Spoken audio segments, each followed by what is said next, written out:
কেন দোয়া করলাম সাইদি সাহেবের জন্য? আমি গেলাম মানিকগঞ্জ মাহফিলে, আমার নামে কুনাবাড়ি থানায় মামলা হয়ে গেল। কুনাবাড়িতে আমি গাড়ি পুরাইছি, আমার নামে মিছিল হলো কোনাবাড়িতে, মাদানির চামড়া তুলে নেবো আমরা। আজকে সেই সমস্ত কুলাঙ্গারদেরকে দেখতে চায়, আলেমদের চামড়া নিয়ে যা তামাশা করতে চাও, তোমার টাকায় দেখো বাংলার জমিনের দিকে তোমাদের চামড়া তুলে নেওয়ার মুখের অভাব নাই, কথা বলতে হবে।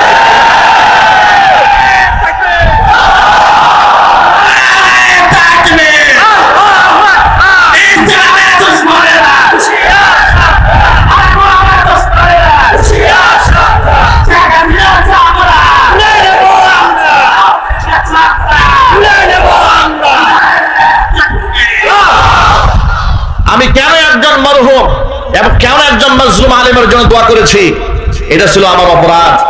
এই ভর মজলিসে আলেমদের সামনে দিয়ে সাক্ষ্য রেখে বলছি, রাজনৈতিক দলের নেতা কিংবা কর্মী আমি ছিলাম না, আজও নই, কিন্তু ইসলামিক দল যারা করে হৃদয় দিয়ে ভালোবাসি, হিতাকাঙ্ক্ষী তাদের।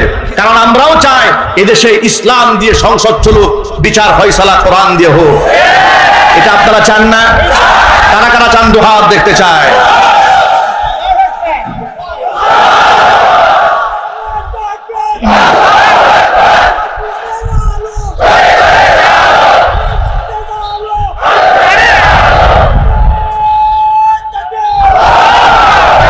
আপনাদেরকে বার্তা দিয়ে দেই, এরপরে আমার পুরা মসজিদ পুলিশ দিয়ে ঘেরাও দেওয়া হলো।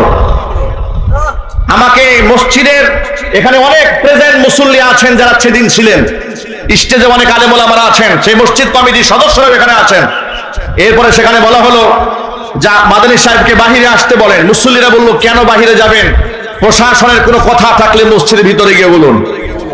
সর্বশেষ চাপাচাপি যেখানে আমার তার থাকা হলো না, আমি এখান থেকে চলে গেলাম। আল্লাহ পাকের ফয়সালা হলো, এর থেকেও বড় মসজিদ বুধবাজার কেন্দ্রীয় যায় মসজিদে খতিব আল্লাহ আমাকে বানাই দিলেন। আবার শুরু হলো কোরআন সুন্নাহর বক্তব্য দেওয়া। এই বক্তব্যের ব্যাপারে কোনো আপোষ না করার কারণে হঠাৎ করে তারা মিথ্যা মামলায় আমাকে ফাঁসিয়ে এরপর আমাকে কারারুদ্ধ করে দিল। জিজ্ঞেস করলাম কেন, কি হয়েছে? বলে সব হচ্ছে উপরের নির্দেশ। আমরা বলি, তোমরা উপরের নির্দেশ বলতে মৎখর জেনাকার লম্পটদেরকেই বুঝাও। একটু জুড়ে বলতে হবে, ঠিক কিনা? ওদের উপরে যারা থাকে ওরা যে লম্পট বদমাশ, আপনাদের সন্দেহ আছে?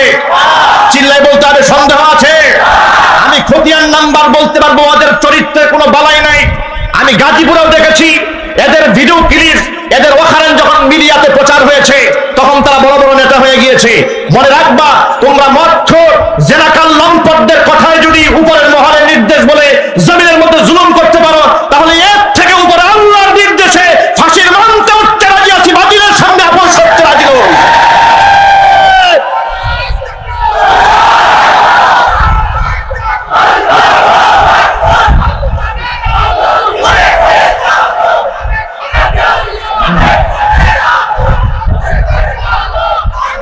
শোনেন শোনেন, ঠান্ডা হন। এমন ইতিহাস আমরা যদি বলা শুরু করি, এটা তো আমি একটা ছোটখাটো মাজলুম, আমার চেয়ে এই যে বড় মাজলুম এসে হাজির হয়ে যাচ্ছে।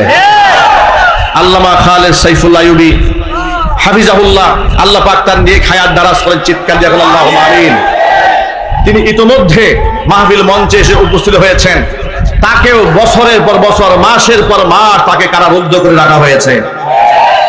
একেবারে হাত ভেঙেছে, হাতের মধ্যে রড ঢোকানো, সেখানে পুষ পর্যন্ত বের হয়ে গেছে কারাগারে, এরপরও জামিন দেওয়া হয় নাই। এইভাবে আলেমদের উপর নির্যাতন চালানো হয়েছে একের পর এক।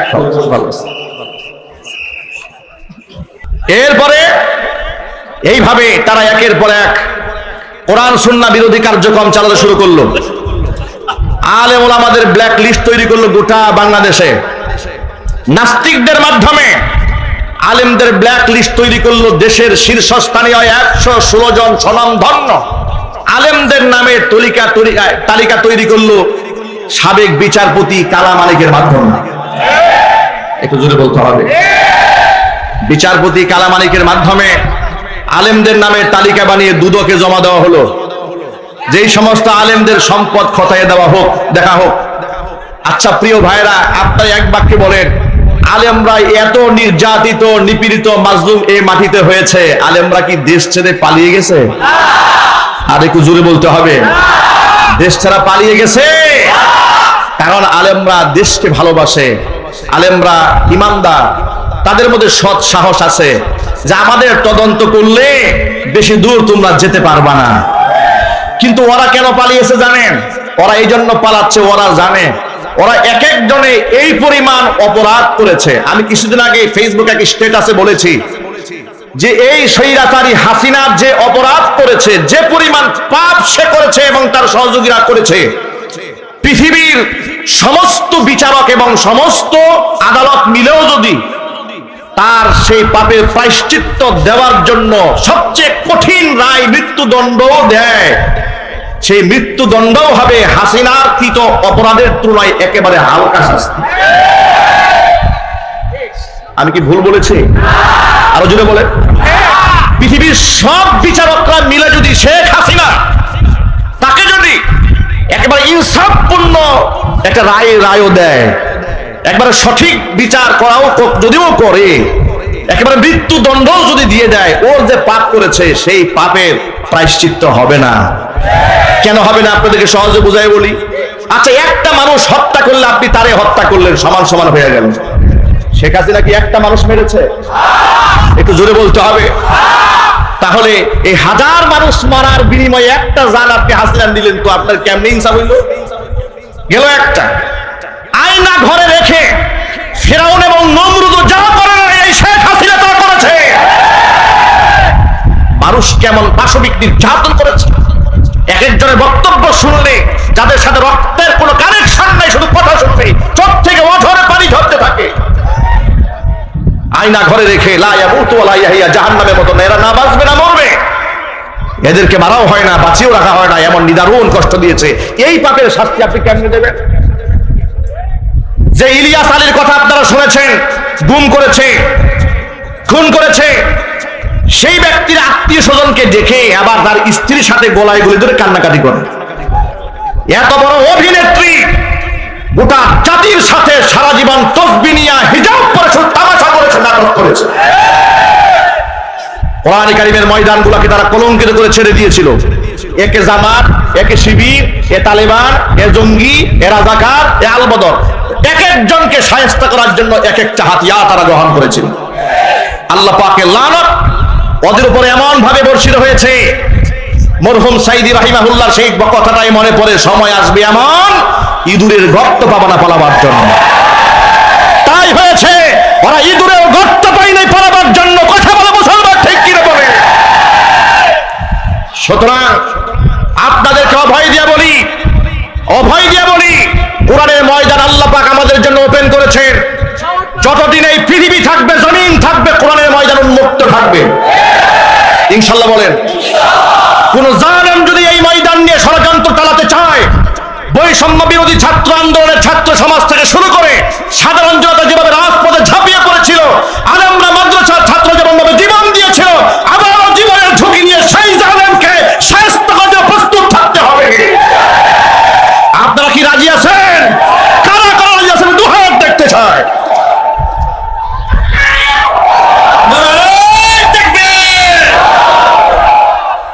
প্রিয় ভাইরা, আগামীর বাংলাদেশ ইসলামের দিকে যাচ্ছে ইনশাআল্লাহ।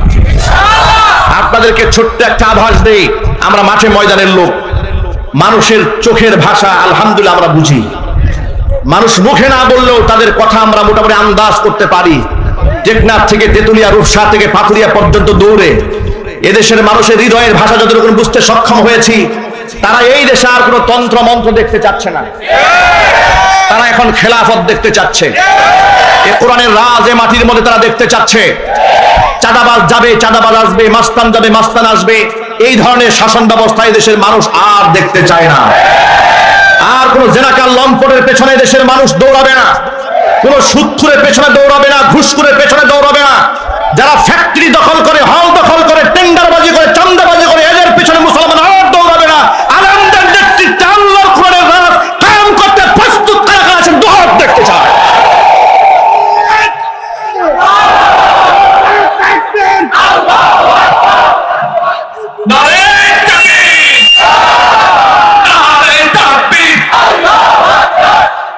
এখন আবার যদি এদেশে বাংলাদেশের মানুষ গান বাজনার আয়োজন করে, কনসার্ট করে, এটা তো আরেকটা পাপ হবে। এবার এসছে ভারত থেকে, আর আমরা যদি অন্যায় করি এবার আযাব আসবে আসমান থেকে। কথা বলতে হবে, ঠিক কিনা? বৈষম্য বিরোধী ছাত্র জনতারা তারা ওলামাদের পরামর্শ গ্রহণ করেছেন, তারা দোয়ার আয়োজন করেছেন, তহবিল কালেকশন করেছেন। আপনারা সামনে আরো তাদের এই দান অনুদানের মধ্যে সকলেই অংশগ্রহণ করবেন ইনশাআল্লাহ। আল্লাহ পাক যেন তাদের এই প্রচেষ্টাকে কবুল করেন, মঞ্জুর করেন। চিৎকার দিয়ে কোন আল্লাহুম্মা আমিন। বাংলাদেশ দ্বিতীয়বারের মতো স্বাধীন হয়েছে, স্বাধীনতার স্বাদ আমরা গ্রহণ করছি। একটু চিৎকার দিয়ে এই খোলা আকাশের নিচে মহান মনিবের প্রশংসা করছি, চিৎকার দিয়ে বলছি আলহামদুলিল্লাহ। আমি যে আজকে আপনাদের সামনে এখানে স্টেজে বসে আছি, এটা হচ্ছে আমার এই দ্বিতীয় স্বাধীনতা যে অর্জন করেছি তারই একটা রেজাল্ট মাত্র। তা না হলে এই সেই কলেজ মাঠ, যে মাঠে গত বছর আমার প্রোগ্রাম হওয়ার কথা ছিল, কিন্তু ওরা আমাদেরকে সেই পারমিশন দেয় নাই। দেশ স্বাধীন হয়েছে, একের পর এক আলেমরা মাহফিল করতে চেয়েছে, তাদেরকে বাধা দিয়েছে, ভর মজলিস ভেঙে টুকরা টুকরা করে দিয়েছে। ওরা ইমানদারদের কলিজাকে টুকরা করেছে, আল্লাহ পাক ওদের ক্ষমতার মসনদকে টুকরা টুকরা করে ছেড়ে দিয়েছে। যারা রাজনীতি করেন তারা রাজনীতির ভাষায় কথা বলবেন। আমরা যেহেতু আলেম সমাজ, আমরা কোরআনের ভাষায় কথা বলবো ইনশাআল্লাহ। স্বৈরাচারীর শাসনামলে এদেশের সর্বত্র মানুষ নির্যাতিত হয়েছে, নিপীড়িত হয়েছে। কথা বলতে হবে, ঠিক কিনা? একেবারে আলেম থেকে শুরু করে, শিক্ষক থেকে শুরু করে সকল শ্রেণী পেশার মানুষ তাদের ক্ষমতার লোভে জাতাকলে এমন ভাবে এদেশের মানুষ পিষ্ট হয়েছে। কেউ তো শহীদ হয়ে দুনিয়া থেকে বিদায় হয়েছে, কেউ গুম হয়েছে, কেউ খুন হয়েছে, কারো আত্মীয় স্বজন আদৌ জানে না বেঁচে আছেন, তার গার্জিয়ান না মরে গেছেন। এই কথাগুলি কি সত্য না অসত্য? এত আসতে বলেন আপনারা, এই কথাগুলি কি সত্য না অসত্য? এ রাষ্ট্রের মানুষ সবচেয়ে বেশি বৈষম্যের শিকার হয়েছে জালেম শাসক কর্তৃক। যত গোষ্ঠী বৈষম্যের শিকার হয়েছে, তার থেকে সবচেয়ে ভয়ঙ্কর ভাবে শোষিত এবং বৈষম্যের শিকার হয়েছে এই দেশের উলামায়ে কেরাম। স্বৈরাচারী হাসিনা শুধু খুনিই ছিল না, শুধু জালেমই ছিল না, চরম পর্যায়ের সেই ইসলাম বিদ্বেষী, কোরআন বিদ্বেষী, আলেম বিদ্বেষী ছিল। আফসোস এবং পরিতাপের সাথে আমাদের বলতে হচ্ছে, এই স্টেজে বসে ওদের ধূসরেরা শুধুমাত্র শেখ হাসিনা আল্লাহর ওলি আর বঙ্গবন্ধু ছিল কোন একজন নবী, এটা বলা বাদ রেখে বাকি এমন কোন প্রশংসা নাই যে তারা করে নাই। মসজিদ বানিয়েছে, এই বানিয়েছে, সেই বানিয়েছে, নানা কথা জোরপূর্বক এ জাতিকে গিলাবার চেষ্টা করা হতো। কিন্তু আমি আজকে কোরআন খুলে আপনাদেরকে এমন একটা ইনফরমেশন দেব কোরআনের আয়াত থেকে, আমি সেই আয়াতটাই তিলাওয়াত করেছি আপনাদের সামনে। আমি প্রমাণ করে দেব ইসলামের প্রতি শেখ হাসিনার সবচেয়ে ভয়ঙ্কর ক্ষোভ ছিল। তার এক নাম্বার প্রমাণ লক্ষ্য করেন, দেশ স্বাধীন হওয়ার পর থেকে এই স্বৈরাচারী যতবার ক্ষমতায় এসেছে, সর্বশেষ 16 বছর, এর আগেও ছিল ক্ষমতায়, যতবার এসেছে দাড়িকে তারা অপমান করেছে, টুপিকে তারা অপমান করেছে, হিজাবকে অপমান করেছে। 1996 সালে ক্ষমতা এসে কুত্তার মাথায় তারা টুপি পরিয়ে দিয়েছে। ইসলাম বিরোধী এখনো কোনো কর্মকাণ্ড নাই যে ওরা করে নাই। ওরা এদেশের আলেমদেরকে রাষ্ট্রের শত্রু বানিয়েছিল।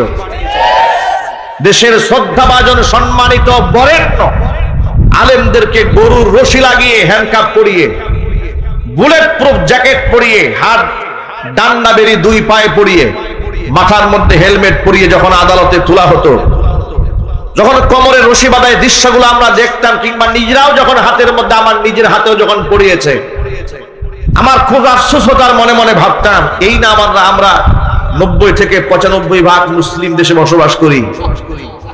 90 থেকে 95% মুসলিম অধ্যুষিত এই বাংলাদেশে সবচেয়ে বেশি নির্যাতিত হয়েছে মুসলমানরা, চিল্লাই বলতে হবে ঠিক কিনা?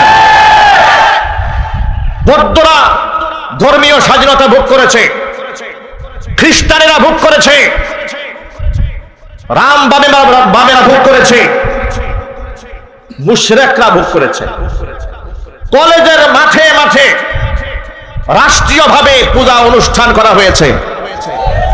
বিশ্ববিদ্যালয়ের ছাত্র এবং ছাত্রীরা যেন বাধ্যতামূলকভাবে পূজা অনুষ্ঠানে থাকে, নোটিশ বোর্ড টানিয়ে দেওয়া হয়েছে। পক্ষান্তরে ওই একই মাঠে যখন কোরআনে কারীমের আয়োজন করা হতো, সেখানে 144 ধারা তারা জারি করে দিত। ছোট্ট একটা এক্সাম্পল নেন, গাজীপুরের রাজবাড়ী জেলা ঈদগাহ ময়দান, এই ঈদগাহ ময়দানে কি না হয়, এখানে কি না হয়, খেলা থেকে শুরু করে, মেলা থেকে শুরু করে, নাচ গান থেকে শুরু করে, কনসার্ট থেকে শুরু করে, রাজনৈতিক মঞ্চ থেকে শুরু করে সব এখানে হয়। এমনকি আউল বাউল ফাউল ভণ্ডদের প্রোগ্রামও সেখানে হয়। কিন্তু খতমে নবুওয়াত সম্মেলন উলামায়ে কেরাম করতে চেয়েছিলেন, গোটা গাজীপুরের সমস্ত আলেমরা সিদ্ধান্ত নিয়েছিলেন রাজবাড়ী মাঠে সেটা হবে, কিন্তু সেটা রাজবাড়ী মাঠে করতে দেওয়া হয়নি। সর্বশেষ চান্দলা হাই স্কুল মাঠে সেটাকে আনতে হয়েছে। আমি শুধু আপনাদেরকে কয়েকটা এক্সাম্পল দিচ্ছি, তাদের মধ্যে ইসলাম বিদ্বেষ কোন পর্যায়ে ছিল। খতমে নবুওয়াত, আমার নবী শেষ নবী, কাদিয়ানীরা কাফের, এই ব্যাপারে সর্বত্র মুসলিমরা একমত থাকার পরেও এমন একটি ঐক্যবদ্ধ সিদ্ধান্তের প্রোগ্রামকেও তারা বানচাল করে দিয়ে চান্দলা স্কুল ময়দানে করে দিয়েছিল, রাজবাড়ির মাঠে তারা করতে দেয় নাই। আপনারা আন্দাজ করতে পারেন ওরা রাজনৈতিক প্রোগ্রাম করবে, ডিস্টার্ব হয় না, ঝামেলা হয় না, কিন্তু আমরা কোরআনের মাহফিল করলেই তারা সেখানে নাশকতার গন্ধ খোঁজা শুরু করে দেয়। এই অজুহাতে মাহফিল সেখানে বন্ধ করে দেওয়া হয়েছে। তারা যে কতটা ইসলাম বিদ্বেষী ছিল, আলেমদের প্রতি তাদের কত ক্ষোভ ছিল। দেশের শ্রেষ্ঠ আলেমদেরকে কারাগারে নেওয়ার পরে তাদের পুতুল ধর্মমন্ত্রী জাতীয় সংসদে দাঁড়িয়ে বলেছে কোন হক্কানি আলেমকে গ্রেফতার করা হয়নি, যাদেরকে গ্রেফতার করেছে তারা সব ধর্ম ব্যবসায়ী। চিল্লায় কর নাউজুবিল্লাহ। এভাবেই ধরাকে সলাজ্ঞান করে, ক্ষমতার অপব্যবহার করে জাতির শ্রেষ্ঠ সন্তান আলেমদেরকে ধর্ম ব্যবসায়ী, মৌলবাদ, জঙ্গিবাদ, তালেবান, রাজাকার, আলবদর, আলসাদ, রাষ্ট্রদ্রোহী ইত্যাদি বানিয়ে জাতির সামনে সব সময় হেয় প্রতিপন্ন করে রেখে দিয়েছে। স্বৈরাচারী হাসিনার ব্যাপারে তাদের লেসপেন্সারেরা বলতো যে আশেপাশের লোকেরা একটু খারাপ, কিন্তু হাসিনা খুব তাহাজ্জুদের নামাজ পড়ে। বলতো কিনা বলেন তো, একটু আওয়াজ দেন না আপনারা, নাকি এখনো আপনাদের ভয় আছে? যাদের ভয় আছে মেহেরবানি করে ওঠেন, কথা বলতে হবে ঠিক কিনা বলেন। আমি তো জেল খাটা লোক, আমি তো 4-5টা মামলার আসামি। কি অপরাধ ছিল আমার? মাহফিল স্টেজ থেকে ধরে নিয়ে যাচ্ছে, জিজ্ঞেস করলাম অপরাধটা কিন্তু বলবেন, ভাই কিচ্ছু জানি না, সব উপরের নির্দেশ। পরের দিন আদালতে উঠানো হলো, মামলার ফাইলের মধ্যে লেখা আছে আমার পকেটে নাকি 16টা ককটেল পাইছে। এই হচ্ছে ওদের শাসন ব্যবস্থা, এই হচ্ছে ওদের শাসন ব্যবস্থা। একটা মাত্র এক্সাম্পল দিলাম আপনাদের সামনে।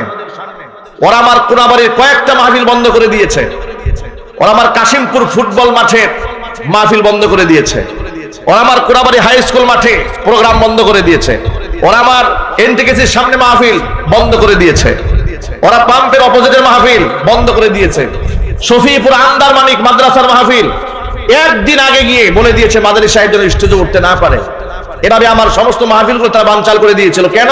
আমার অপরাধটা কি? আমার অপরাধ হচ্ছে ওরা যে ইসলাম বিরোধী কর্মকাণ্ড করে কোরআন সুন্নাহ সামনে রেখে ওদের সব গুমরানি মাহফিলে ফাঁস করে দিবে, এই ছিল অপরাধ। কথা বলতে হবে ঠিক কিনা বলেন। ওরা যে ইসলাম বিরোধী কর্মকাণ্ড করতে, একটা এক্সাম্পল আমি আপনাদেরকে দেই কোরআন থেকে। দেখুন, ওদের ভাষায় তাহাজ্জুদ গুজারি, আমাদের ভাষায় হচ্ছে চরম পর্যায়ে ইসলাম বিদ্বেষী রক্ত খেকু একটি মানসিক বিকারগ্রস্ত স্বৈরাচারী জালেম শেখ হাসিনা।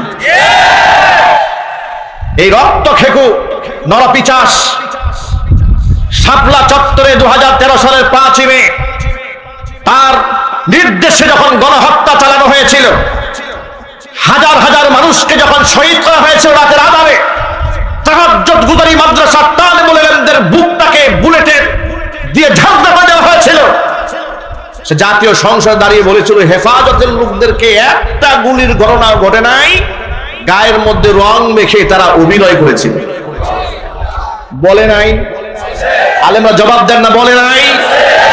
এর মানে হচ্ছে সে শহীদদের রক্তের সাথেও তামাশা করেছে। কথা বলতে হবে, ঠিক কিনা বলে? তার মধ্যে আলেমদের প্রতি এবং ইসলামের প্রতি কত ক্ষোভ ছিল তার আরেকটা প্রমাণ দেই। কোরআন মাজিদ আমার সামনে, আমি সূরা আহজাবের 59 নম্বর আয়াত আপনাদের সামনে তেলাওয়াত করেছি।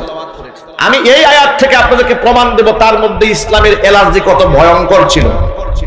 সে একটি সাংবাদিক সম্মেলনে বলেছে এদেশের মুসলিম মেয়েরা যে বুরকা পরে, হাত মোজা পা মোজা পরে, হাত মোজা পা মোজা পরা বুরকাওয়ালি হিজাবধারী নারীদেরকে সে বলেছে জীবন্ত ট্রেন্ড হয়ে ঘুরে বেড়াতে কোনো মানে নাই। সে তাবু বলে জীবন্ত তাবু হয়ে ঘুরে বেড়ানো এমন কথা বলে ইসলামের পবিত্র এই পোশাকের প্রতি সে বিদ্বেষ প্রমাণ করেছে, সে কোরআনের আয়াতকে অস্বীকার করেছে। আমি আপনাদের সামনে আল্লাহর কোরআন থেকে প্রমাণ দিতে চাই স্বৈরাচারী হাসিনা আল্লাহ পাকের কোরআনের আয়াতকে কিভাবে অবজ্ঞা করেছে, তুচ্ছ-তাচ্ছিল্য করেছে, ব্যঙ্গ করেছে। মুফতিনে কিরাম স্টেজে বসা, আল্লাহ পাকের কোন বিধান যদি কেউ অস্বীকার করে, কেউ ঠাট্টা করে, কেউ বিদ্রুপ করে, কেউ তামাশা করে কিংবা হালকা করে দেখে, আল্লাহর কসম করে বলি 14 বার উমরা করলেও মুসলমান থাকবে না, বেঈমান হয়ে যাবে। আল্লাহ রাব্বুল আমিন কোরআন মাজিদের মধ্যে ঘোষণা করেছেন, আমার নবী ইয়া আইয়ুহান নাবিয়্যু কুল লিআজওয়াজিকা ওয়া বানাতিকা ওয়া নিসাইল মুমিনিনা ইউদনিনা আলাইহিন্না মিন জালাবিবিহিন যালিকা আদনা আন ইউরাফনা ফালা ইউযাইন ওয়া কানা আল্লাহু গফুরার রহিমা। নবীজি কুল্লি আজওয়াজিকা, আপনি আপনার স্ত্রীদেরকে বলুন, ওয়া বানাতিকা, আপনার কন্যাদেরকে বলুন, ওয়া নিসাইল মুমিনিনা, মুমিনা নারীদেরকে বলেন, ইউদনিনা আলাইহিন্না মিন জালাবিবিহিন্না, প্রয়োজনে যখন তারা ঘরের বাহিরে যাবে তারা যেন জিলবাব দিয়ে তাদের দেহটা আবৃত করে নেয়। জিলবাবের এক বচন, জালাবিবুন বহু বচন। জিলবাব মানে হচ্ছে এমন একটা খিমার, এমন একটা চাদর, এমন একটা ওড়না, যে ওড়না এত বড় একটা কাপড় মাথার উপর দিলে গোটা দেহটা আবৃত হয়ে যায়। আমরা আমাদের ভাষায় যেটাকে বোরকা বলি, নেকাব বলি, আল্লাহ পাক নিজে আবার ঘোষণা দিচ্ছেন। কেন এই কথা বললাম শোনো, যালিকা আদনা আন ইউরাফনা ফালা ইউযাইন, যাতে করে এরা স্বাধীনা মুসলিম রমণী অমুসলিমদের থেকে এই মুসলিম রমণীরা যেন আলাদা হয়ে যায়, আলাদা ভাবে তাদের চেনা যায়, এটা হচ্ছে তাদের একটা আইডেন্টিটি। জোরে বলুন সুবহানাল্লাহ। অর্থাৎ বুরকা পরা নারীদেরকে দেখলেই যেন এটা আইডেন্টিফাই করা যায় যে এটা একটা মুসলিম রমণী। এক বাক্যে জবাব দিয়ে বলেন, বুরকা পরা কোন নারীকে দেখলে কি খ্রিস্টান মনে হয়? একটু জোরে বলতে হবে। হিন্দু মনে হয়, বৌদ্ধ মনে হয়, বোরকার দেশাটা দেখলেই মনে হয় এটা উম্মতে মুসলমানের শ্রেষ্ঠ একজন উত্তরাধিকারী। কথা বলতে হবে, ঠিক কিনা? আমার প্রিয় যুবক ভাইরা, আল্লাহ রাব্বুল আলামিন আবার ফজিলতের কথা বলছেন। 1 নাম্বার ফজিলত হচ্ছে দাসীদের থেকে, অমুসলিম নারীদের থেকে এই নারীদের একটা আইডেন্টিফিকেশন এর দ্বারা চালু হয়ে যাবে, স্বতন্ত্রভাবে মুসলিম নারীদেরকে চেনা যাবে, এটা 1 নাম্বার ফজিলত। 2 নাম্বার হচ্ছে যালিকা আদনা আন ইউরাফনা ফালা ইউযাইন, এরপরে তাদেরকে উত্তক্ত করা হবে না, ওদেরকে ডিস্টার্ব দেওয়া হবে না, ওদেরকে ইফতিজিং করা হবে না। সুবহানাল্লাহ, আল্লাহু আকবার বলে। এরা ইফতিজিং এর সম্মুখীন হবে না যদি এই ফর্মুলা সে গ্রহণ করে নেয়। এরপর আল্লাহ পাক বলেন যালিকা আদনা আন ইউরাফনা ফালা ইউযাইন ওয়া কানা আল্লাহু গফুরার রহিমা। আমি আল্লাহ তাআলা ক্ষমাশীল অতীব দয়ালু। এর মানে এই বয়ান শোনার আগ পর্যন্ত যে সমস্ত আমার মা বোনেরা বুরকা পরে নাই, নিজেকে আবৃত রাখে নাই, নারী উন্নয়নের নামে, নারী স্বাধীনতার নামে, নারী ক্ষমতায়নের নামে এই সমস্ত জাহেলার মূর্খরা, কাফের বেঈমানদের দালালেরা আমার মা বোনদেরকে ধর্ষিতা বানিয়েছে, লাঞ্ছিতা করেছে, অপমানিত করেছে, সম্মান দিতে পারে নাই। কথা বলতে হবে, ঠিক কিনা বলেন? আশ্চর্যের ব্যাপার দেখেন, যে নিকাবের কথা, বোরকার কথা, হিজাবের কথা হুকুম করলেন স্বয়ং আল্লাহ রাব্বুল আলামিন। এই আয়াতের তাফসিরে ইবনে মাসউদ রাদিয়াল্লাহু তাআলা আনহু বলেছেন এমন একটা পোশাক এখানে পড়তে হবে। মুফাসসিরিনে কেরাম ভিন্ন ভিন্ন তাফসির করেছেন। নারীরা এমন পোশাক পরে বের হবে চোখ যেন দুইটা দেখা না যায়, যেন একটা দেখা যায়। সুবহানাল্লাহ। এমন কঠিন কঠিন কথাও মুফাসসিরিনে কেরামরা বলেছেন। একটু আন্দাজ করেন তো আপনারা, তাহলে আপনারা এক বাক্যে জবাব দিয়ে বলেন, একেবারে আপাদমস্তক ঝেঁকে রাস্তায় বের হওয়ার বিধান হুজুররা দিয়েছেন, আল্লাহ দিয়েছেন? আল্লাহর নাম বলতে কষ্ট হচ্ছে আপনাদের? চিৎকার দেব না, কে দিয়েছেন যদি বলেন? এবার হিজাব এবং পর্দার আয়াত নাজিল হওয়ার পরে সর্বপ্রথম প্র্যাকটিস আল্লাহর নবী তার পরিবারের মধ্যে কিভাবে করেছেন লক্ষ্য করেন। মুসনাদে আহমদের হাদিসের মধ্যে এসেছে, আল্লাহর হাবিব সাল্লাল্লাহু আলাইহি ওয়াসাল্লামের স্ত্রী উম্মে সালামা রাদিয়াল্লাহু তাআলা আনহা হাদিসের রাবী, তিনি বলেছেন কুনতু ইনদা রাসূলিল্লাহি সাল্লাল্লাহু আলাইহি ওয়াসাল্লাম ওয়া মাইমুনা, আমি এবং রাসূলের স্ত্রী মাইমুনা, দুইজন স্ত্রী রাসূলের কাছেই ছিলাম। ঠিক এই মুহূর্তে আল্লাহ নবী সাল্লাল্লাহু আলাইহি ওয়াসাল্লামের অন্ধ সাহাবী আব্দুল্লাহ ইবনে উম্মে মাকতুম রাদিয়াল্লাহু তাআলা আনহু আমাদের সামনে এলেন। ফাদাখালা আলাইহি, হুজুরের সামনে এসে হাজির হয়ে গেলেন। আর এই ঘটনা ঘটেছে পর্দার আয়াত নাজিল হওয়ার পরে। ওয়াদালিকা বা'দা আন আমারনা বিল হিজাব, পর্দার আয়াত নাজিল হওয়ার পরে এমন ঘটনা যখন ঘটলো যে আমরা রাসূলের পাশেই ছিলাম, এমন সময় অন্ধ সাহাবী এসেছে। নবীজি আমাদেরকে ডাক দিয়ে বললেন ইহতাজিবা মিনহু, ও উম্মে সালামা ও মাইমুনা, তোমরা এই অন্ধ সাহাবী থেকে পর্দার আড়ালে চলে যাও। সুবহানাল্লাহ বলবেন।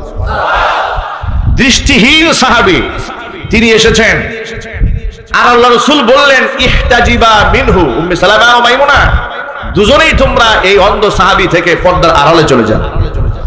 এই কথা বলার পরে উম্মে সালামা রাদিয়াল্লাহু তাআলা আনহা বলছেন ইয়া রাসূলুল্লাহ আলাইসা হুয়া আ'মা লা ইউবসিরুনা ওয়া লা ইয়ারিফুনা, তিনি কি অন্ধ নন? তিনি তো আমাদেরকে দেখবেন না, তিনি তো আমাদেরকে চিনতেও পারবেন না। নবীজি সাল্লাল্লাহু আলাইহি ওয়াসাল্লাম বললেন সে তো অন্ধ, এটা তো বুঝতে পারলাম। আফা আমিয়া ওয়ানি আনতুমা আলাস্তুমা তুবসিরানি, সে অন্ধ বুঝতে পারলাম, তোমরা দুজনেতে অন্ধ নও, তোমরা তো পরপুরুষকে দেখতে পাবে। আল্লাহু আকবার, কি বাড়ি গিয়ে বলবেন? ভাবা যায় পর্দার ব্যাপারে আল্লাহ রাসূল কি পরিমাণ তার পরিবারে কঠোরতা আরোপ করেছেন, যে সাহাবী রাসূলকেও দেখতে পাচ্ছেন না, বিবিদেরকেও দেখতে পাচ্ছেন না। হুজুর বললেন ইহতাজিবা মিনহু, স্ত্রীরা বললেন কেন আমরা পর্দার আড়ালে যাব, সে তো আমাদেরকে দেখবেই না। রাসূল বললেন আফা আমিয়া ওয়ানি আনতুমা, তোমরা কি অন্ধ নাকি? লা তুবসিরানি, তোমরা দেখতে পাবে না তাকে? আল্লাহু আকবার বলেন। পর্দার ব্যাপারে এক চুল পরিমাণ ছাড় দেন নাই নিজের স্ত্রীদেরকে। আলেমদের দায়িত্ব হচ্ছে আল্লাহর নবীর এই সমস্ত হাদিসগুলো সমাজে প্রচার করা। আলেম ওলামাদের দায়িত্ব হচ্ছে সমাজ প্রেক্ষাপটে কোরআনে কারীম এবং রাসূল পাক সাল্লাল্লাহু আলাইহি সাল্লামের পবিত্র জীবন থেকে আমল নিয়ে সমাজের মধ্যে প্রচার করা, প্রসার করা। কথা বলতে হবে, ঠিক কিনা? এটা আলেম ওলামাদের নীতি এবং নৈতিকতার দায়িত্ব। আলেমরা যদি এটা না করে, কিয়ামতের দিন আলেমদেরকে আল্লাহর আদালতে আসামি হয়ে যেতে হবে। যেখানে আল্লাহ পাক পর্দার ব্যাপারে কঠোরতা আরোপ করলেন, আল্লাহ রাসূল যেখানে পর্দার ব্যাপারে মারাত্মক কঠোরতা অবলম্বন করেছেন, এখন একজন আলেম হিসেবে তো আমরা আপনাদেরকে হিজাবের কথা বলবো, নিকাবের কথা বলবো, হাত মোজার কথা বলবো, পা মোজার কথা বলবো। এখন হাত মোজা, পা মোজা পরে আপাদমস্তক ঢাকার নির্দেশ দিলেন স্বয়ং আল্লাহ রাব্বুল আলামিন। আর হাসিনা এটা নিয়ে তামাশা করে বলেছে জীবন্ত ট্রেন হইয়া ঘুরে বেড়ানোর কোনো মানে নাই। সে এমন তাহাজ্জুদ গুজারি, ছেলে বিবাহ করায় খ্রিস্টান দিয়া। আওয়াজ নাই, মুখে আওয়াজ নাই।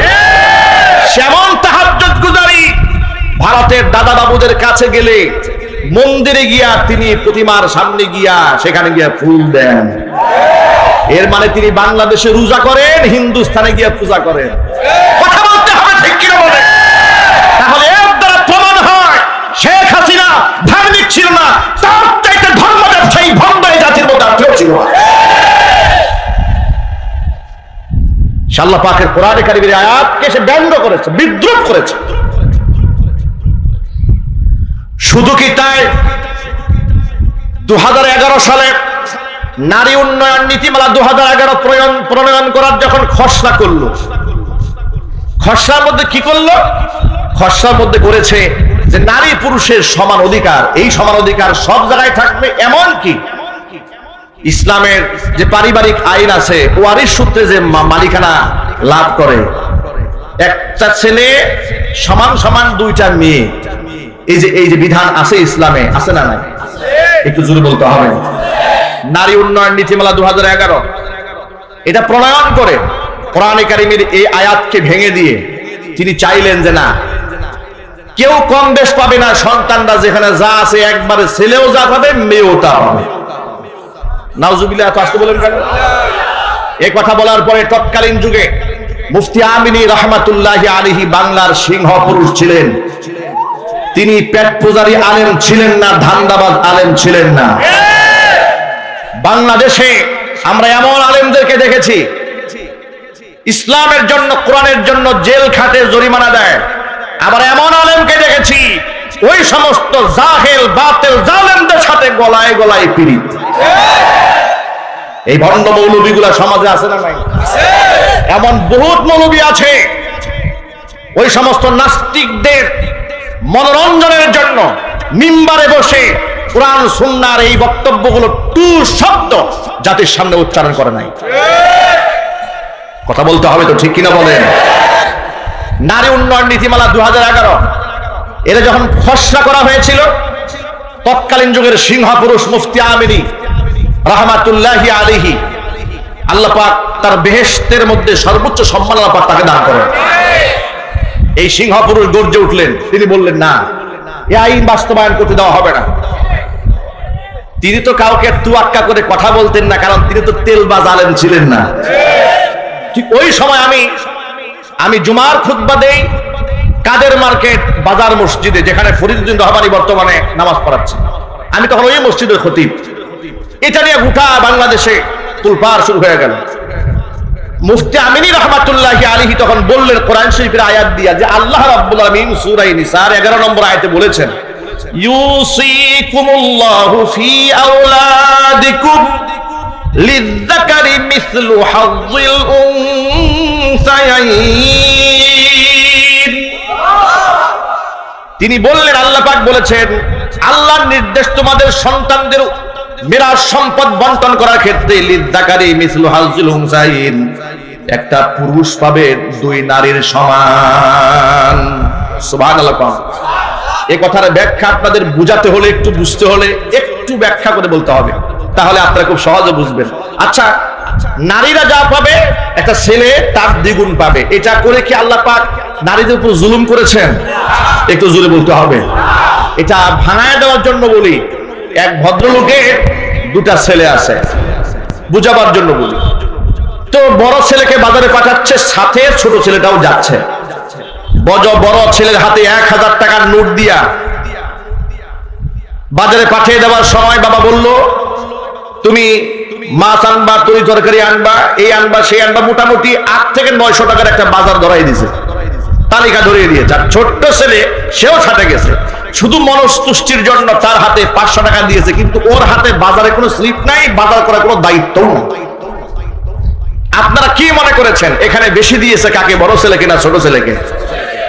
কেন? 500 টাকা পাওয়ার পরেও বেশি, কারণ ওর খরচের কোনো খাত নাই। আর তাকে 1000 টাকা দেওয়ার পরেও তাকে জেতানো হয় নাই, কারণ তাকে কান্দে বাজার উঠাই দেওয়া হয়েছে। কথা বলতে হবে, ঠিক কিনা বলেন? এখন আপনারা বলেন, এখানে কি পিতা ছোট ছেলের উপর জুলুম করেছে? 500 টাকা দিয়ে কি জুলুম করেছে? এই সহজ উদাহরণটা যদি বুঝে থাকেন, এবার নারী আর পুরুষের ব্যবধানটা একটু বুঝুন। ইসলামী শরীয়তে একটা পুরুষ যখন সে বালেগ হয়ে যায়, পিতার উপর তার কোনো দায়িত্ব থাকে না। একটা ছেলে যখন বালেগ হয়ে যায়, তার উপর তার বাবার কিংবা মায়ের দায়িত্ব, ফরজ দায়িত্ব থাকে না যে তাকে খাওয়াতে হবে, পড়াতে হবে, ভরণ পোষণ দিতে হবে। ফরজ দায়িত্বের হুকুম রহিত হয়ে যায়। এবার সে নিজের দায়িত্ব নিজের কাঁধে, 1 নম্বর দেখে লক্ষ্য করেন। 2 নম্বর হলো সে বিবাহ করতে যাবে, মহারণা দেওয়ার দায়িত্ব কিন্তু তার নিজের বউয়ের মহারণা দেওয়ার কোনো দায়িত্ব নাই। কথা বলতে হবে, ঠিক কিনা? এর মানে হচ্ছে যত বাজার আছে সব খরচ কার উপরে? পুরুষের উপরে। কার উপরে জুড়ে বলে? পুরুষের উপরে। কিন্তু নারীকে যা দেওয়া হয়েছে, সে বাবার কাছ থেকে পেয়েছে, ভাইয়ের কাছ থেকে পেয়েছে, ছেলের কাছ থেকে পেয়েছে, যা পেয়েছে পুরোটাই পুঞ্জীভূত, খরচের কোনো খাত নাই। তার চিকিৎসার প্রয়োজন, স্বামী তার চিকিৎসা খাত বহন করবে। যখন সে স্বামীর ঘরে যায় নাই, বাবার ঘরে আছে, বাবা এই নারীর দায়িত্ব পালন করবে, বালেগা হওয়া পর্যন্ত শুধু নয়, একেবারে বিবাহ সাথে যাওয়ার আগ পর্যন্ত। আল্লাহু আকবার বলেন। এর মানে হচ্ছে আল্লাহ রাব্বুল আলামিন বাহ্যিক দৃষ্টিতে আপনাদের কাছে এখানে মনে হলো যে পুরুষদেরকে আল্লাহ দ্বিগুণ দিয়েছেন, কিন্তু খরচ দিয়েছেন 3 গুণ। সুবহানাল্লাহ বলবেন না? খরচ দিয়েছে কয় গুণ? নারীকে 1 গুণ দিয়ে পুরোটা রিজার্ভ দিয়ে দিয়েছে, সম্মান রক্ষা করা হয়েছে। এত সুন্দর ইনসাফ ভিত্তিক আল্লাহ পাক আইন দেওয়ার পরে সে বলল যে না, এগুলা চলবে না, নারীও যা পাবে পুরুষও তাই পাবে, সকল ক্ষেত্রে নারীরা সমান হয়ে যাবে। প্রিয় ভাইরা, এক বাক্যে জবাব দিয়ে বলেন, নারী আর পুরুষ কি কোনোদিন সমান হতে পারবে? জবাবটাকে ইমানদারের মতো বলেন তো। নারী পুরুষ কি কোনোদিন সমান হতে পারে? নারী পুরুষ কেমনে সমান হবে? পুরুষ আর পুরুষই তো সমান হয় না। বাবার ছেলে কোনোদিন সমান হয় না, বলেন। বড় ভাই ছোট ভাই কোনোদিন সমান হয় না। উস্তাদ আর ছাত্র কোনোদিন সমান হয় না। তাহলে পুরুষই তো পুরুষের সমান হতে পারে না, নারী পুরুষ কেমনে সমান হবে? এগুলা ভণ্ডামি স্লোগান।